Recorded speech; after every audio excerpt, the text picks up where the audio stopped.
자, 이번 시간은 개발입니다. 개발은 우리가 앞에서 보던 관리보다 양도 많고요. 중요한데 작년에 한 문제 나왔거든요. 일단 여기서는 한 문제는 기본이고 두 문제 충분히 가능합니다. 두 문제 점 보시고요. 주제 포인트 33번. 개발의 위험과 타당성 분석 별표 2개 되어 있죠. 자, 내려가서 포인트 34번. 개발 방식이 있죠? 별표 2개. 그러니까 포인트 33이나 34 둘 중에서 최소한 한 문제는 무조건 나온다고 보세요. 두 문제 나오면 각각 한 문제씩 나올 겁니다. 자, 포인트 33번. 개발 사업의 위험과 타당성 분석에 대한 설명이다. 옳은 것을 고르시오.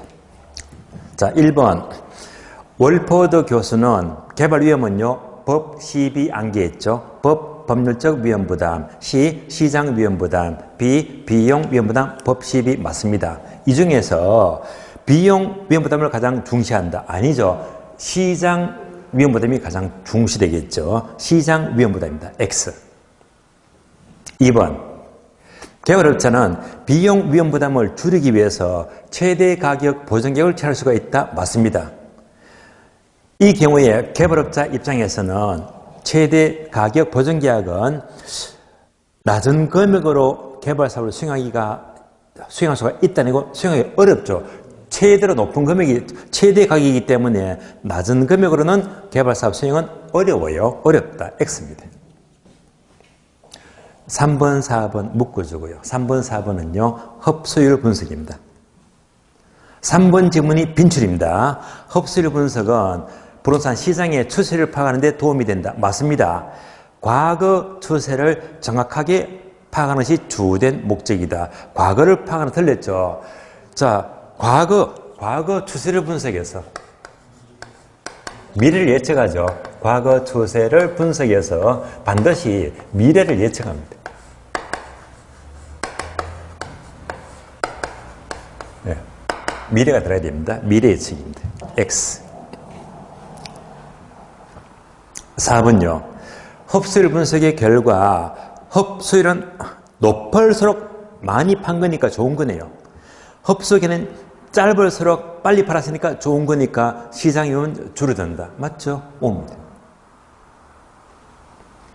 5번요. 부동산 개발 과정의 7단계 순서도 우리 시험은 출제가 되었어요. 7단계 순서. 첫 번째가 구상 단계 또는 아이디어 단계. 2단계는요. 전 실행 가능성 분석 단계. 3단계가 부지를 구입하죠. 4단계는 실행 가능성 분석, 즉 구체적 분석이 되고요. 다음에 금융 단계, 건설 단계, 마케팅 단계 순서가 그대로 맞습니다. 5입니다. 6번요. 개발 사업의 궁극적인 성공 여부는 초기의 계획 단계인 구상 단계에서 결정이 된다. 아닙니다. 자, 개발은 왜 합니까? 돈 벌려고 하는 거죠.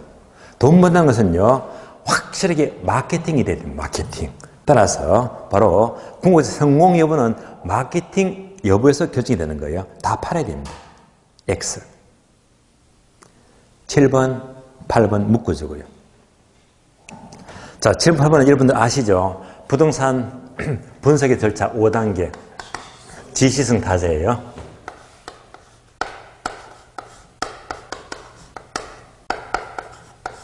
5단계 순서를 묶고요. 다음에 9번, 10번, 11번 3개 묶어주고요.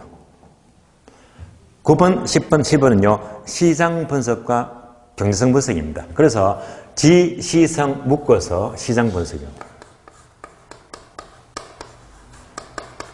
타자 묶어서 경제성 분석입니다.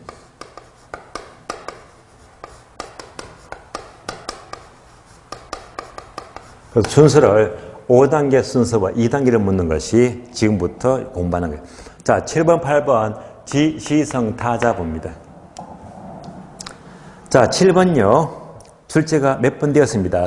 순서 2번 나왔거든요. 부동산 분석은 지시성 타자, 지역 경제 분석, 시장 분석, 시장성 분석, 타당성 분석, 토자 분석 순서 5단계 맞죠? 옵니다. 8번 빈출입니다. 특정 지역이나 부동산 이용에 대한 수요 동그라미, 공급 동그라미, 수요 공급 분석은 시장 분석 맞습니다. 개발된 부동산의 현재 미래 상황에서 매매 동그라미, 임대 동그라미, 매매 임대 여부를 분석하면 시장성 분석 맞습니다. O입니다. 다음에 9번, 10번, 11번은요. 요 2단계죠. 시장 분석과 경쟁 분석입니다. 9번.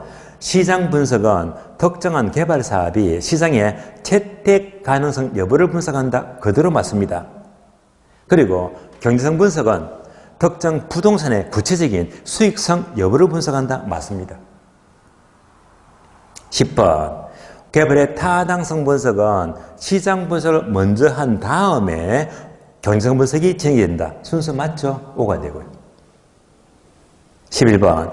시장 분석은 개발업자가 투자 결정을 하기 위해서 필요한 모든 정보를 적어내는데 그 목적이 있다. 맞습니다. 시장 분석은 새로운 개발 사업뿐만 아니라 기존의 개발 사업에 대해서도 둘 다 이루어진다. 맞는 말입니다. O가 됩니다. 다음에 주제 포인트 34번.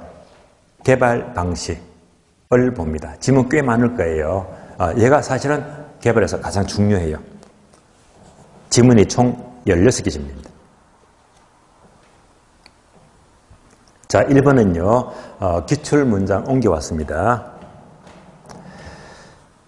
유형적 개발과 무형적 개발이 함께 이루어지는 형태의 개발을 혼합 방식이라고 한다. 들었습니다. 혼합 방식이 아니고 복합 개발이죠.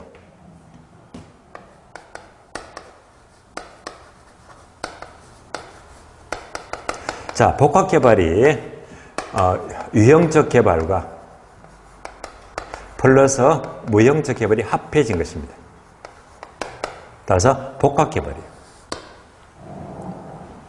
그러면 이제 자, 혼합 방식. 혼합 방식은 뭐냐?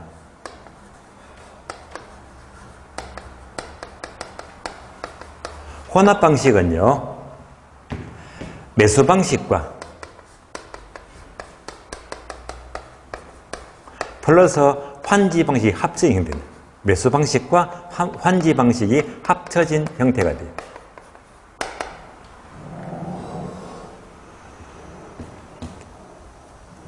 예를 들면 우리가 수도권에 철도역을 개설하면 철도역이에요. 철도역 사가 됐으면 주변이 개발되잖아요. 땅값 올라갑니다.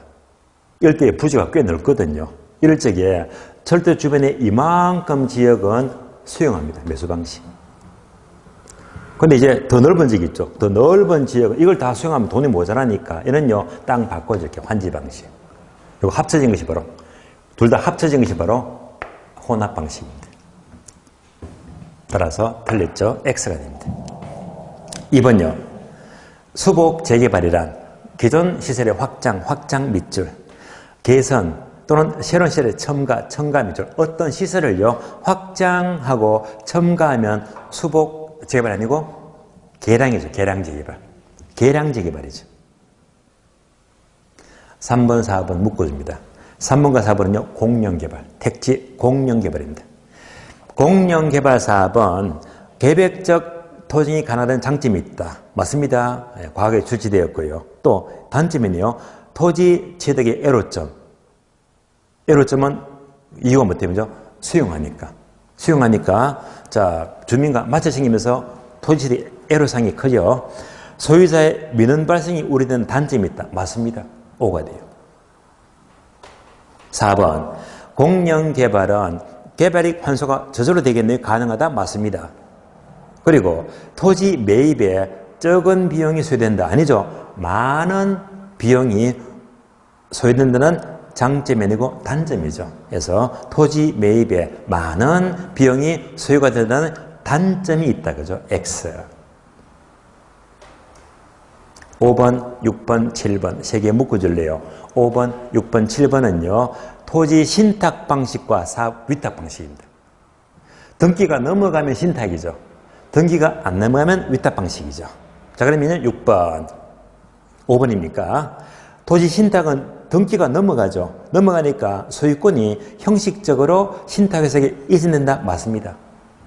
그러나 사업 수탁 또는 사업 위탁 방식은 등기가 안 넘어가니까 토지 소유자 명의로 사업을 한다. 맞죠? 옵니다.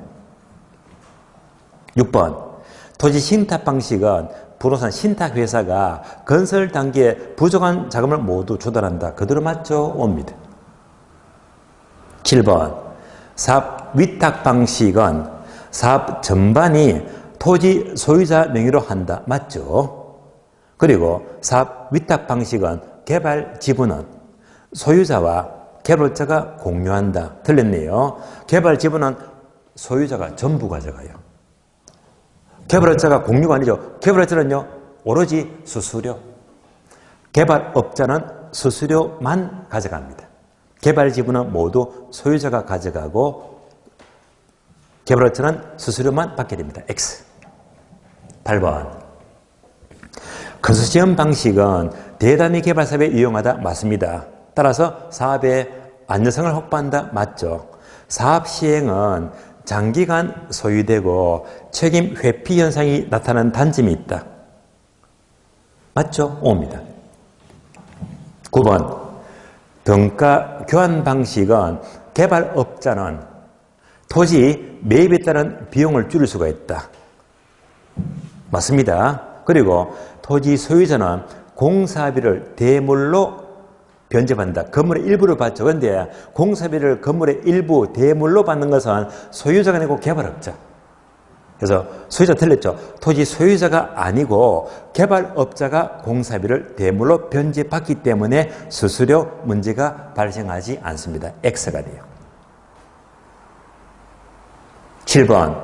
신차지 방식은 차지가 뭐죠? 임대차. 빌리는 거죠. 따라서 신차지 방식은 개발업자가 토지를 매수하여, 매수가 아니지, 임차. 매수 들었습니다. 임차하여 개발하고 개발된 부동산을 분양하거나 임대차하는 방식이에요. 차지 계약이 종료가 되게 되면 토지는 소유자에게 무상으로 반환되지만 건물은 시가로 양도한다. 뒤가 맞는 말이죠. 앞에 게 들었습니다. 매수가 아니고 임차, X. 자, 11번, 12번, 13번 여러분들 충분히 정리되었습니다. 11번은요. BTL 방식, 12번은요. BTO 방식, 13번은 BOT 방식. 잘 나옵니다. 11번.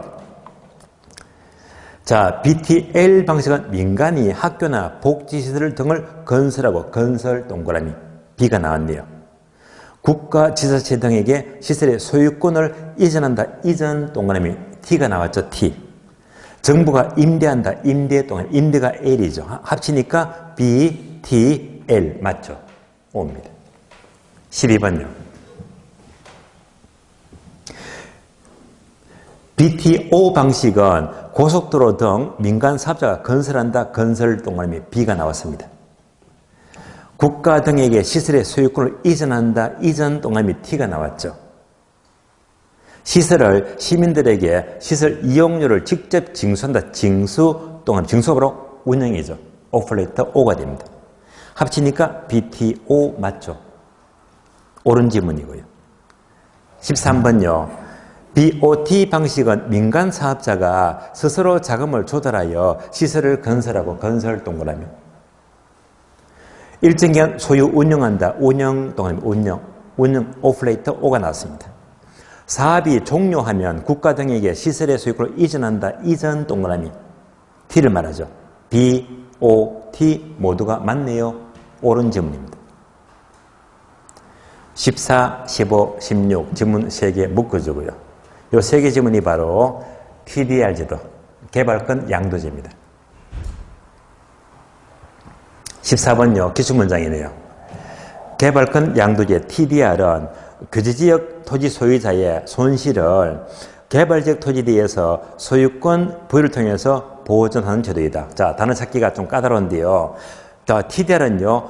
소유권 부여가 아니고 개발권. 소유권 들었습니다.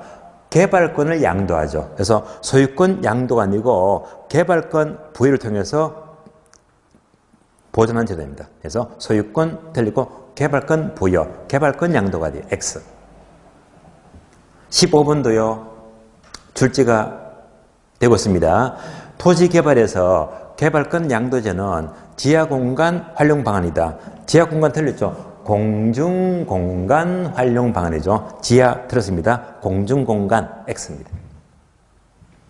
16번 TDR은 개발지역과 보전지역으로 인위적으로 구분함으로써 발생되는 효율성 문제를 정부가 개발 필요 없이, 자, 효율성 문제가 아니고요. 형평성 문제. 형평성 문제 길이죠. 따라서 X입니다. 자, 이상으로 민간 개발 방식 마치겠고요.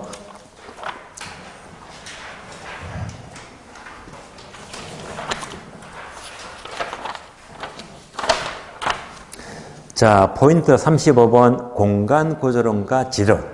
별표 3개죠. 무조건 나옵니다. 참고로 작년 시험은요, 2문제 나왔고요. 그래서 얘는요, 필수 한 문제, 2문제로 잘 나와요. 꼭 나온다고 보세요. 별표 3개입니다. 35번.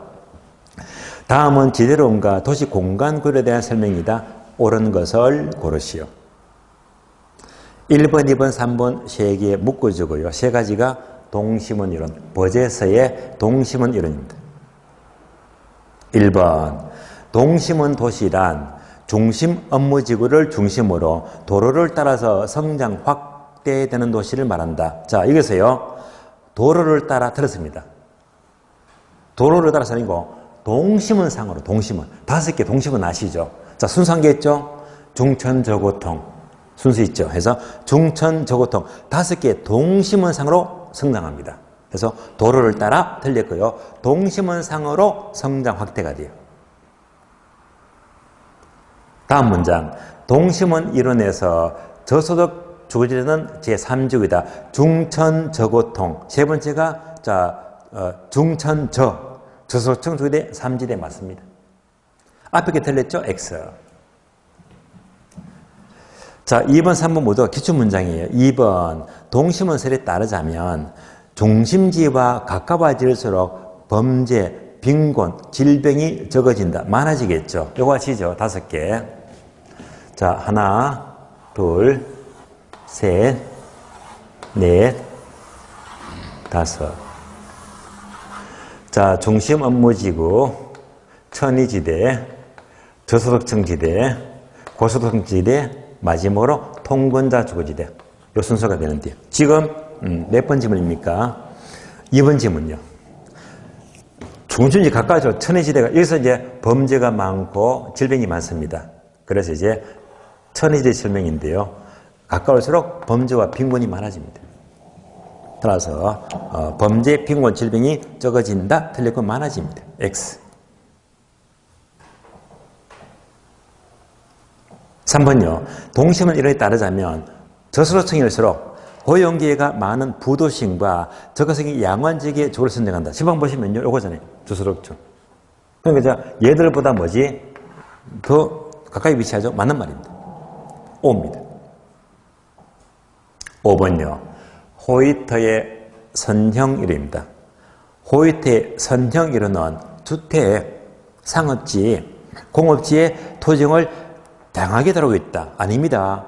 호이터의 선형 이론은 주로 주택을 다뤄 주택. 주로 고급주택. 따라서 상업지, 공업지 빼야 됩니다. 주로 주택인데 그 중에서도 고급주택을 중심으로 다루고 있죠. 그래서 상업지, 공업지, 들었습니다. 주택지역, 예, 을 주로 다룹니다. X. 5번요. 해리스와 울만의 다핵심이론입니다. 다핵의 발생률은 유사 활동 간에는 분산 아니죠. 비슷한 업종 서로 모여있지. 그러니까 분산 지향성이 아니고 집적이죠. 집적 지향성. 분산 달렸고 집적 지향성입니다. 집적 지향성. 그리고 서로 다른 이질 활동 간에는 입지적인 비양성을 줄 수 있다. 해서 분산 달렸고 집적 지향성입니다. X. 6번부터가 지대로입니다. 한 문제가 너무 잘 나와요. 6번. 고전 학파하는 순간 바로 떨리죠. 고3이죠. 잉. 그러니까 고전압화는 자, 삼분법, 토지, 자본, 노동을 따로따로 구별하죠. 지대를 잉여로 보더라. 얘만 들으면 되겠네. 고3이죠. 잉. 고전압화는 생산 요소에서 토지와 자본을 구별하지 않고 틀렸지. 구별하죠. 구별하고 지대를 잉여 또는 불로소도로 간주하 있다. 해서 앞에 게 틀렸죠. 기출문장 옮겨왔어요. X. 7번 Tnen에 일어나기 뭡니까? 입지 교차 지대 또는 위치 지대. Tnen의 입지 교차 또는 위치 지대로는 상품의 판매 활동보다 수송비의 중성을 더욱더 강조한다. 맞습니다. 이 경우에 지대와 수송비는 반비례 관계가 있다. 맞는 말이죠? O입니다. 그럼 공식 기억나시죠? Tnen의 입지 교차 지대에서 지대의 꼴 아짐의 생수 떨어지면요. 아짐의 생수에서 지대의 꼴 총 매상고에서 다음에 생수 빼죠. 생산비 빼고 다음에 수송비 빼고 남는 것이 지대가 됩니다.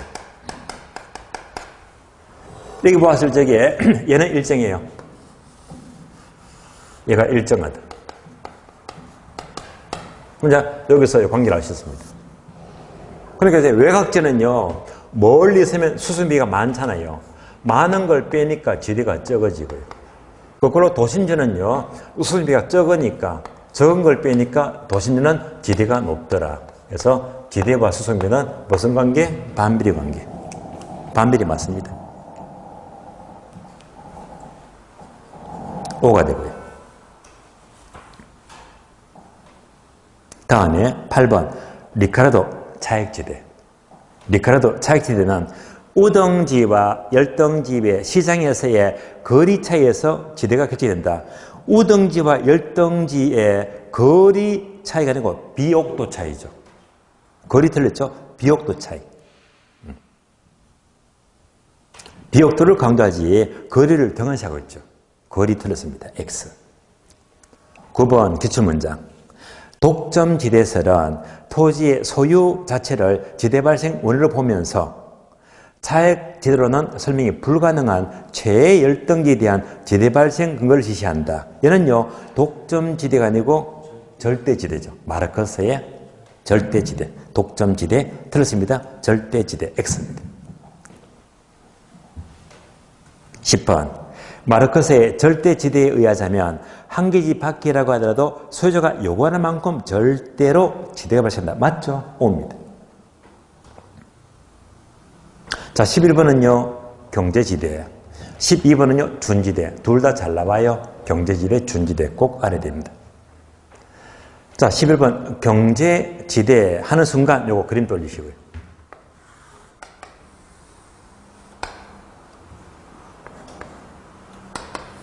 수요와 공급했습니다.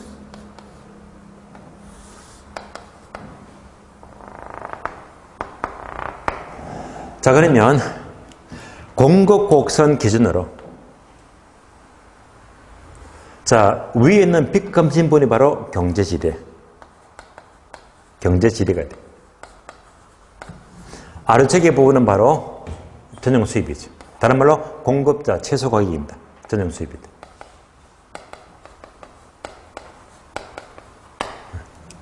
이런 말입니다. 전용 수입을 초과하는 부분이 경제지대가 되는데요.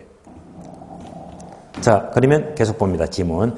경제지대는 토지의 최소 공급 가격이 바로 전용 수입이죠. 이것을 초과하는 잉여분 맞습니다.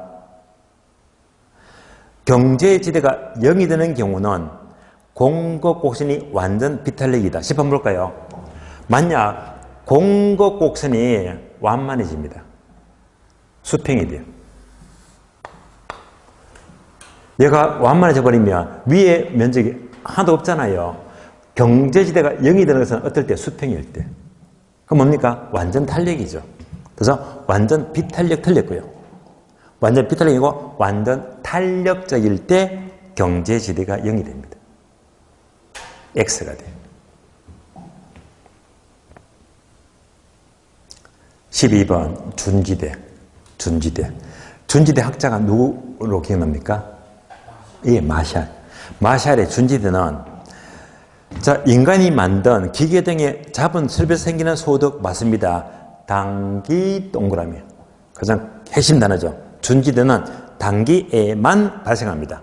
그러니까 단기적으로 생산소의 공급이 상대적으로 고정되어 있기 때문에 발생하는 고정요소 수익이다. 그대로 맞습니다. 예. 따라서 준지대는요, 단기에만 발생하기 때문에 장기에는 소멸되고 없어진다고 했죠. 그래서 단기에만 발생이 되어 옵니다. 이어서 주제 포인트 36번입니다.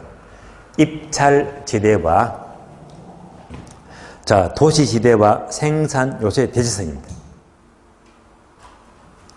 여기서는요, 입찰지대가 중요해요. 나왔다면 반드시 득점해야 됩니다.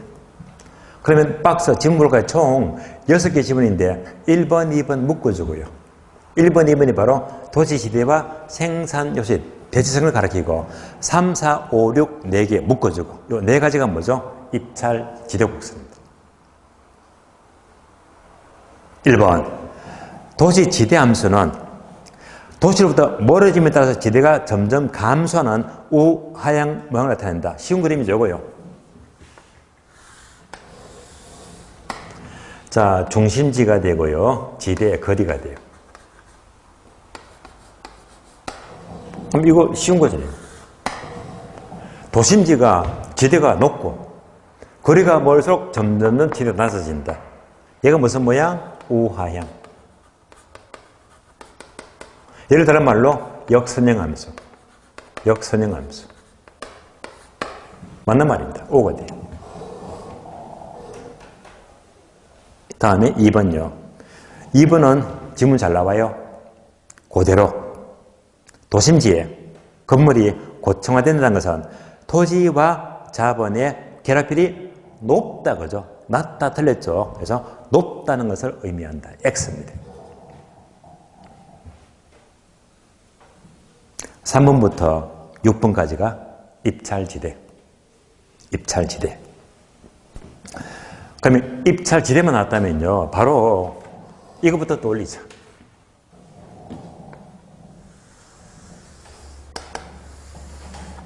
중심지, 지대, 거리.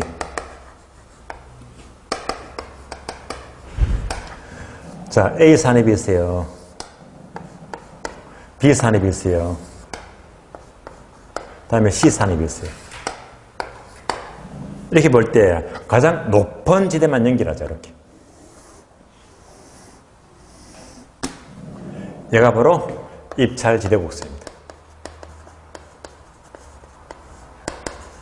참고로 입찰지대 국수의 학자는요. 예, 알론소. 이거 떠올리고 문제 봅니다. 3번 입찰지대란 단위 면적 토지대에서 토지 이용자가 지불하고자 하는 최대 금액 맞죠? 맞습니다. 계속해서 초과 이윤을 최대로 누려주는 수준의 지대를 말한다. 초과는 최대가 아니고요. 초과는 0. 최대 제곱을 합하게 되면요. 초과는 0이 되는 수준의 지대. 초과는 0이 되는 수준의 지대를 말합니다. 최대 틀렸죠. 0이 되는 수준의 지대이다. X입니다. 4번요. 생산 요소 간에 대체가 일어날 경우에 일반적으로 입찰 지대곡선은 우하향하면서 원점에서 볼록한 형태를 가진다. 바로 이거잖아요. 자, 우하향하면서 원점을 향해서 볼록하다. 볼록하다. 그대로 맞네요. 이렇게. 맞는 말입니다. 5번 질문요.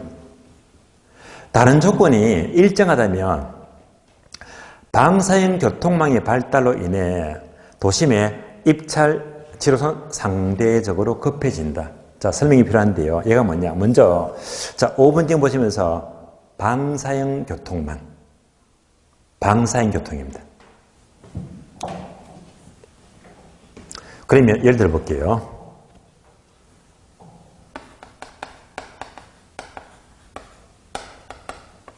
도로가 직교형 도로가 있고요. 또는 이제 방사형 도로가 있어요.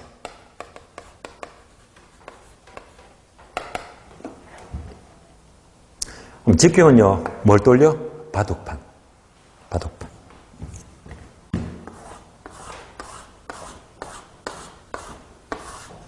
컴퓨터 막 얽혔습니다.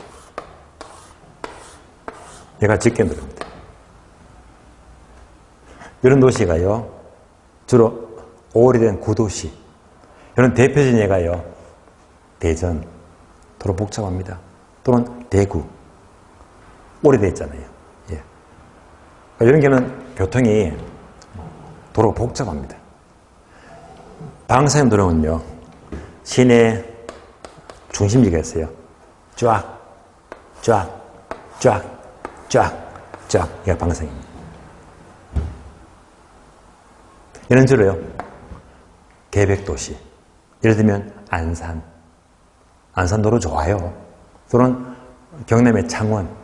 예. 그러면 쫙 뻗어나가든 여기다가요, 얘만 돌려버려. 얘가 뭔가 하면요, 외곽순환도로.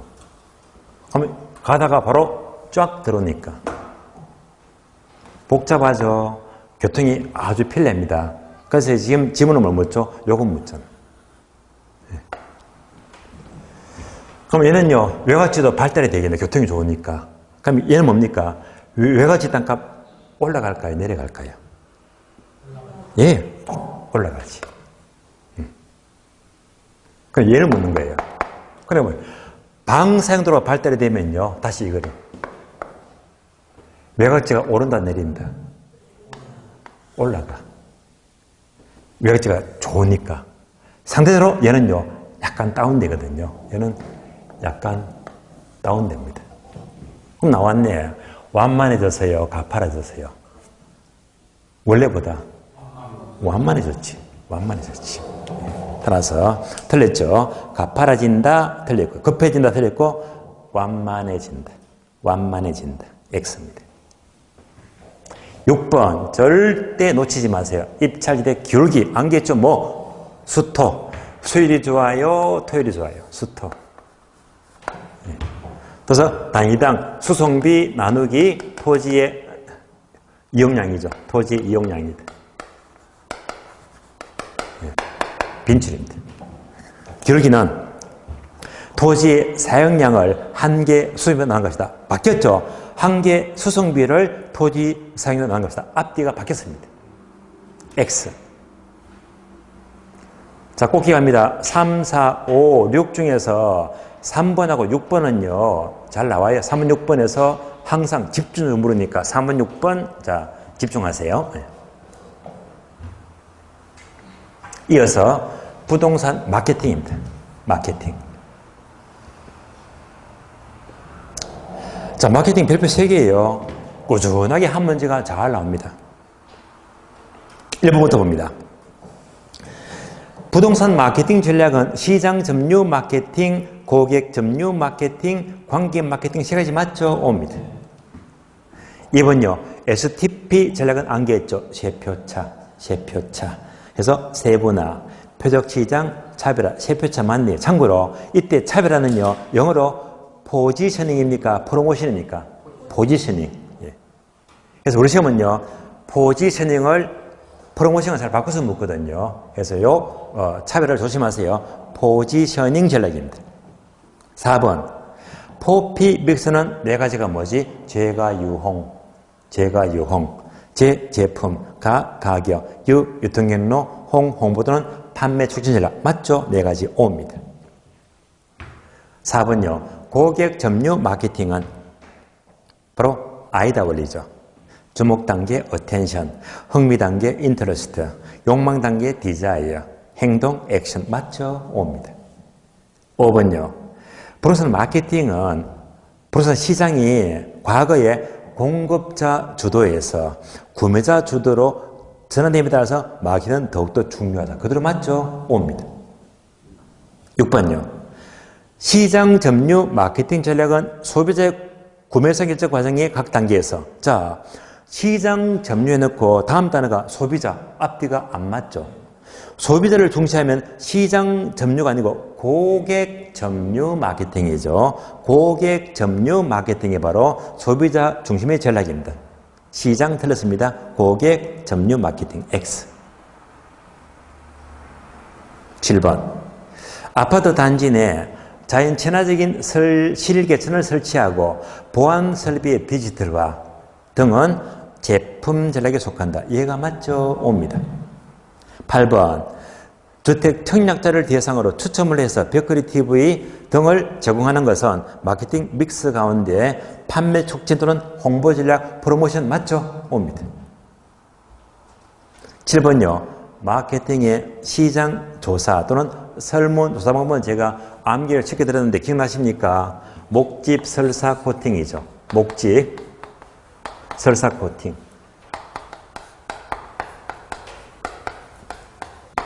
목집 설사 코팅이다. 그래서 자, 목표 설정. 두 번째, 집 모집단 선정. 세 번째, 조사 설계. 다음에 네 번째, 설문조사 실시. 다음에 코딩과 전산 처리. 마지막으로 마케팅 전략 수립. 순서 맞습니다. 옵니다.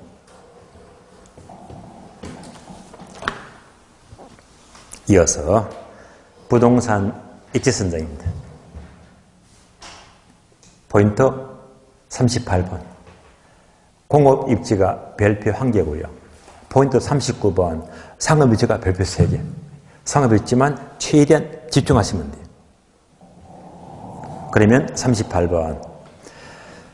부동산 입지론 및 공장 부지 입지원에 대한 설명이다. 옳은 것을 고르시오. 자, 1번은요. 기출지문인데요. 기출. 오래전에 나왔습니다. 부동산에는 대상 부동산의 위치가 주위의 다른 부동산과 어떻게 균형을 이루고 입지하는지, 즉 균형의 원리에 합당한 입지 선정이 중요하다. 균형의 원리가 아니고 적합의 원리예요. 입지 선정은 바로 적합이 되거든요. 적합의 원칙입니다. X.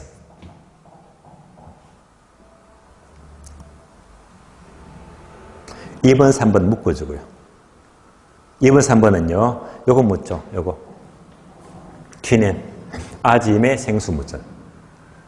그러니까 이제 입지 교차 또는 위치 지대를 말합니다. 퀴넨의 입지론에서 지대란 매상고에서 생산비와 수입 뺀 것, 아짐의 생수 그대로 맞네요. 따라서 생산비, 절약이 지대를 발생한다. 이상하죠, 뭐죠? 생산비가 휴방부에서 요거 수송비 절약분입니다. 생산비 절약분이 아니고요. 무슨 절약분? 수송비 절약분입니다. 수송비 절약분이 지대를 발생합니다. X. 3번. 퀴넨의 고립국 이론은 생산비 지대 발생을 예를 쓰면 아니지. 생산비 아니고 수송비 발생. 수송비 지대 발생입니다. 수송비 또는 위치 지대. 그래서 생산비 틀리고 수송비 또는 위치. 틀렸죠? X. 다음 공식 있죠? 경작자 이윤이 바로 요거 지대. 예. 다음에 생산물 가격이 바로 매상고. 예. 다음에 빼기 생산비 나왔죠. 다음에 빼기 교통비 곱하기 거리가 요예요. 수송비. 공식 맞습니다. 공식은 맞아요. 앞에 게 들렸죠? 생산비가 아니고 수송비 또는 위치. X입니다. 4번. 배부의 최소 비용이로는 산업입지에서 중요한 것은 수송비, 임금, 집정력 세 가지 맞습니다. 그 중에서 수송비가 가장 중요하다. 맞네요. 옵니다. 5번과 6번 묶어줄래요. 5번은요. 시장 지향형 입지. 6번은요. 원료 지향형 입지가 됩니다. 그럼 5번은요. 자, 시장 입지는 보정시 암기 들어보셨죠? 보정시. 자, 5번. 보편 원료를 많이 쓰거나, 그 다음에 중량, 정가산업, 정 나왔네요. 보정시, 시장 입지를 한다. 보정시, 그대로 맞네요. 옵니다. 6번은요, 국감원. 국조를 많이 쓰는 공장이나, 중량 감소 산업은 원료 입지다. 국감원 맞습니다. 옵니다. 7번. 원료 지수가 1보다 크거나 또는 이 측정이 2보다 크면 원료 장애입지가 된다. 그대로 맞죠? O입니다. 8번요. 지적 지향입지는 수승비 비중이 작고 기술의 연관성이 높은 산업들이 한 곳에 모여 입지하여서 기술, 정보, 시설을 공동으로 이루는 경우가 속한다. 예를 들면 자동차 공업이나 석유화학 공업이죠. 맞습니다. O입니다. 9번. 의류 산업이나 신발 산업과 같은 저임금 지역은 노동 지향입지를 선택한다. 맞죠? O입니다. 10번 기출문제죠. 택지비, 임대료 등과 같은 비수송비 인자는 비경제적 인자에 속한다. 비경제적 인자 아니고 B자를 빼야 되겠죠. 경제적 인자에 속하죠. 택지비나 임대료는요. 화폐 단위로 측정할 수가 있기 때문에 그렇다면 비경제적 인자가 아니고 B자 빼고 경제적 인자에 속합니다. X. 이상으로 공업 위치를 보았고요. 주체 포인트 39번 상업 위치 무조건 나옵니다. 1번, 2번 묶어주고요. 크리스탈레의 중심지리입니다.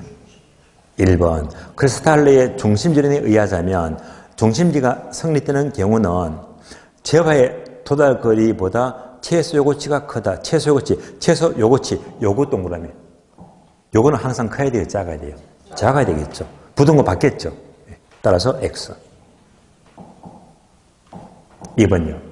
크리스탈레의 중심지론에 의하자면 중천 중심지가 포용하는 중심지 수는 고차원으로 갈수록 증가한다고 본다. 이거 있죠? 이 그림.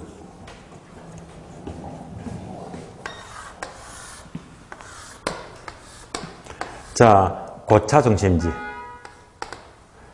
중차 중심지, 저차 중심지. 이거 기억나시죠? 서울의 시청은 한 개밖에 없다. 고차가 되고요. 동네 동사무소는 수백 개 있습니다. 저차가 되고 가운데 구청, 중차가 됩니다. 그러니까 갈수록 많아져 적어집니다. 이 문장이잖아요. 따라서 자 중차에서 고차로 갈수록 증가한다 아니고 감소한다. 숫자가 적어지겠죠. 그래서 증가한다 들리고 감소한다 적어집니다. X. 3번요. 소비자 분포기법 CST에 따른다. 이때는 상권을 1차, 2차, 3차로 나눌 수 있는데 이 중에서 가장 많은 고객이 존재하는 상권은 1차 상권이다. 맞는 말인데요. 그러면 이때 자 CST 소유자 분포기법은 또 이겁니다. 이런 식으로. 이런 그림 또 들어올 거예요.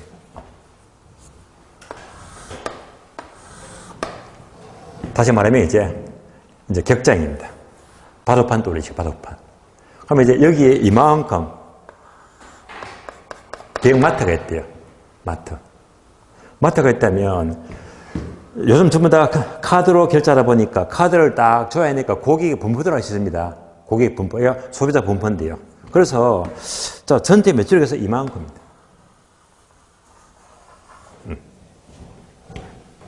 그래 전체 매출액 70%. 얘가 이 권역에서 거저한다. 가장 좋은 상권이죠. 1차 상권입니다. 좀 더 멀리 이 거리에서 나머지 20%가 고객이 거저한다. 얘가 바로 2차 상권이고요. 가장 멀리 띄엄띄엄 나머지 10%입니다. 10%. 멀리 있죠? 3차 상권입니다. 얘가 바로 CST 비교법 소비자 분포 기법입니다. 1차가 가장 매출액이 많습니다. 옳은 질문입니다. O입니다. 4번하고 5번은요. 레일리의 소매 인력 법칙입니다. 4번 레일리의 소매 인력 법칙은 두 도시의 상거래 협인력은 인구의 비례예요, 반비례예요? 비례죠. 비례. 두 도시 분기점부터 거리 제곱의 비례, 반비례? 거리 제곱의 반비례하죠. 바뀌었네요. X. 5번요. 레일리 소매 인력 법칙에 의하자면 만약 A 도시가 B 도시보다 크대요. A가 크다면요. 상권의 경계는요. A로 가까워요? B로 가까워요? B로 가깝죠. A 틀렸죠? B 도시로 가깝죠. X입니다. 6번. 컨버스의 분기점 모형은 두 중심지 사이에 상권의 경계를 파악하는 것이다. 맞죠? 따라서 이것은 레일리의 소매 인력 법칙을 응용하였다. 그대로 맞습니다. O입니다. 7번하고 8번은요. 허퍼의 확률 모형인데요. 그러면 7번 허퍼의 확률 모형은 거시적 분석, 바로 틀렸네. 미시적 분석입니다.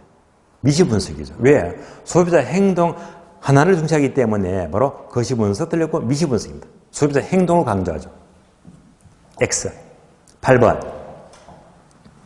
허퍼는 적당한 거리에 고차 중심지가 있게 되면 인근의 작은 저차 중심지는 지나치겠죠.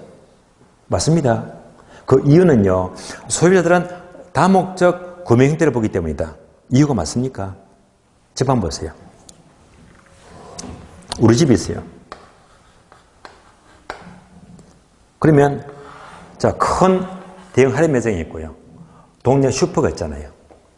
그럼 여기 이제 마트 가게 되면 자, 슈퍼를 통과하고 큰 할인 매장 가죠. 예. 그러니까 이제 고차 충족하기 위해서는 이거 저 차를 이렇게 지나칩니다. 그 이유가 뭐지? 대형 마트 가요. 마트 가면 여러분 어떻게 쇼핑합니까?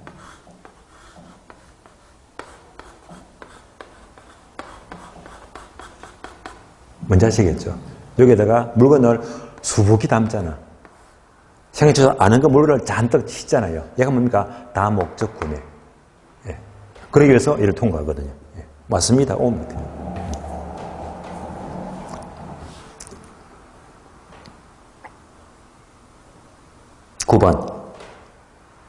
넬슨의 소매 입지론은 소매 점포의 8개 법칙이죠. 그 중에서 양립성을 가장 강조한다. 맞습니다. 이때 양립성이란 서로 다른 인접 점포가 고객을 주고받는 현상이다. 맞습니다. 이때 점포의 상품들은 상호 보완 관계가 있다. 맞죠? 옵니다. 10번. 공간 균배 원리에서 시장이 좁고 수요의 교섭 현상이 작을수록 집심이 치열하다. 지 기억나시죠? 좁고 작으면 집심 입지, 지. 좁고 작으면 집심 입지 옵니다. 11번, 12번 묶어주고요. 바로 11번은요, 선매품점. 12번은요, 그 전품점 설명인데요. 둘 다 기출문장이에요. 11번. 가구점이나 여성 의류점은 이곳저곳 다 방문하고 고르기 때문에 선매품점으로서 맞습니다. 이런 선매품은요, 중차원 또는 저차원 중지에 입지한다. 중차원 또는 저차원이 아니고 고차원이죠. 중차원 또는 고차원이죠. X입니다. 12번. 선매품점은 구매의 노력과 비용에 크게 구애받지 않고 소유자의 취미나 기호 등에 따라서 구하는 상품은 바로 전문품이죠. 선매품 틀렸고 전문품의 설명이죠. X. 13번부터 16번 4개 묶어주고요. 바로 가능 매상고 추계 방법입니다. 13번. 선정된 대안부지에 대한 가능 매상고 추계 방법은 암기시켜드렸죠. 비유 중에 회 먹다가 체했다. 비유 중 회체.